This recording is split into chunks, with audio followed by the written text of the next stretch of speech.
act. Gee, what can I say? He's just finished a 6-month season at Pentridge. Captive audience. He's a very funny guy. Ladies and gentlemen, make welcome the one, the only Glenn Robbins. Come on.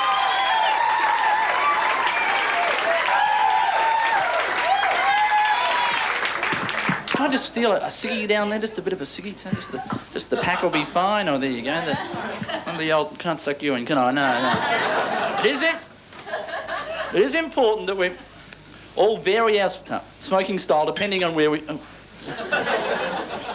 go around town. Now, if you're going out somewhere really groovy, okay, the cigarette goes at the end of the fingers there, you hold the drink like that, and it's like, Roger, Jeff and I, talking wank sort of thing, right? You know, that's, you're talking, you know, Swagman, somewhere like that, really groovy place around town. Then by the movement of the cigarette down there, we get the public bar style. That's about there, and it's like, you know, roast 6, third leg of the double, that sort of thing, you know. Then we get the dickhead style of smoking. That's sort of like, oh, jeez, it's hard to give up, isn't it, you know. Then you get the tough 16-year-old style. That's when you hide in there where mum can't see it, right? Hide in there, and that's like.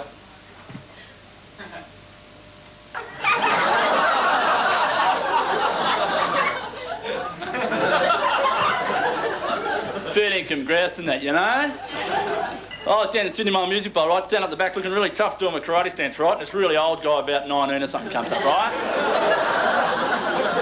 And he goes, you looking for trouble, pal? And I go, might be, could be, might be.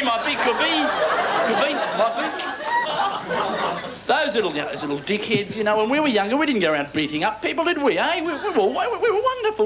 We did great things like riding on billy carts, you know, great fun, you know, ripping up the jeans, you know, shoes at 45 degrees because they were the brakes, you know, great fun.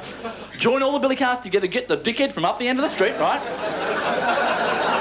Because every street had its dickhead sent down by God to make you feel a whole lot better, right? That's right, and that's him clapping out the back there, right? And you whack him on the end there, give him a whip and send him about a suburb away, you know.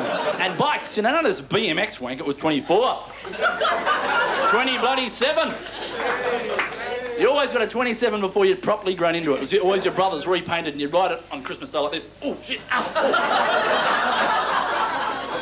Couple of pegs, a bit of cardboard on the back there. Yeah, a whole bunch of dickheads over here, that's the way. You were the dickheads, you know. You were the guys with the gumboots, you know. You'd put your gumboots on and go and find a puddle and just stand in the middle of it, you know. Am I right? I've got my gumboots on. Good on you there, you know. Girls were great, though. Girls were great. Girls wore ponytails like this. Go home after school, let their face out and go... And girls, they put a little lackey around there, a little brain went out the top there, you know. You were dickheads, weren't you? And at recess, you'd play that stupid game with a great big piece of elastic.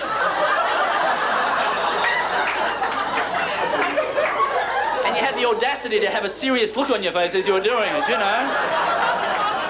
And hula hoops, you know. Little did you know what use would come in later years, girls.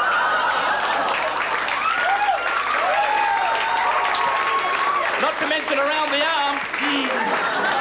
And around the neck. Whoa! It's my favourite one. You thought they banned it because of the staples. No way! Education department, you were there on about, you know. But girls were wonderful. At Skippy, wonderful. Remember this girl?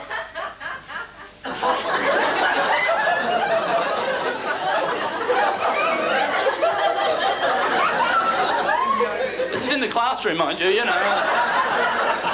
No, really cool sort of, H-O-T spells hot. You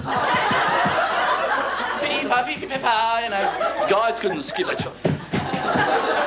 Except for the dickhead up the end of the street. He was always a shit hot skipper, wasn't he, fellas? And flannelette pyjamas. You used to wear those flannelette pyjamas with a great big long fly in it. The fly that was always opened when your auntie came round to visit, right? Down in the lounge room there, grooving around, you know. I was open, you know. Look down, bugger, right? It was a cold night as well there, you know. You'd go up to your room all despondent, you know, and you'd go off to bed, and in the middle of the night, you'd be asleep, and you'd be dying to go wee, right? And you'd have that mongrel of a dream that we all have, where you dream you get up and go to the toilet. You know that? Oh, it's hard. I had it last night, right? Oh. You don't even realise because you fly up to the toilet, you know, hang off the light for a while there, you know. Then you zoom down to the toilet, you go to do the bizzo, and it's all warm in the bed, isn't it? Snap back to reality. But instinctively, the hand dives around for the lucky blanket, right? Whack it up to 3 so Mum doesn't find out, right?